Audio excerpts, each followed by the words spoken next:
No doubt during your pregnancy you'll get lots of advice from other people, and there are lots of remedies that get talked about.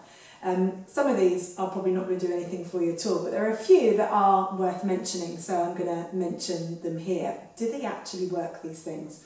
Well, the first one I'm going to mention is ginger tea, and this can help with feelings of nausea. I think one of the things to recognise here is it's actually quite personal as to whether it helps and works for you. But certainly it is worth trying, and there is evidence to show that it can help. But it's a very much on that one an individual thing. The other one is the humble banana.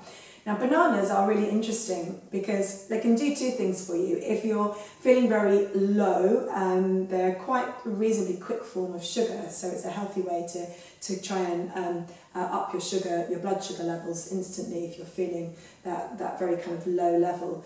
But also the other great thing about bananas is that they're full of potassium as well. The other thing that's full of potassium also is watermelon.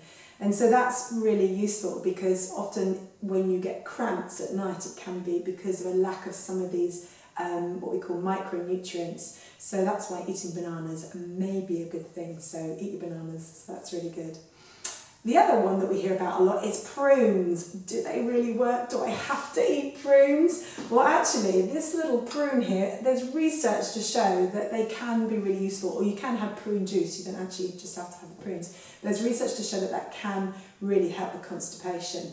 And constipation is one of those real things that you do get in pregnancy and that we do not talk enough about. So anything that we can get to help us with that, then that's going to be a really, really good thing. The other one that you've probably heard a lot about is raspberry leaf tea.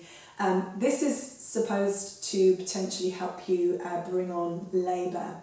Well, there is evidence to show that it can help, but you'd probably have to have quite a lot of it and to be drinking it for quite a long time before your baby is due.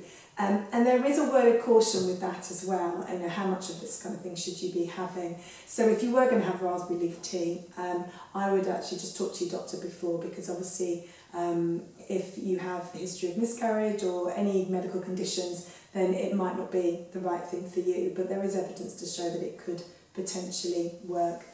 The other big issue that we have in pregnancy is that horrible indigestion. And the other remedy that you may hear about is lemon juice, lemon in water. And that can really help to aid your digestion, so that's really worth using. Just having actually a glass of warm water can really help with that. And when it comes to indigestion, I think it's really important to know what you should avoid as well. So try to avoid fizzy drinks, so your Coca-Colas and things like that, that can actually make you feel more, that get that indigestion heightened in your body, so you want to try and avoid those kind of foods. The other thing is to be conscious of not lying down immediately after you've eaten, so try to walk around, because lying down can make that indigestion feel worse as well.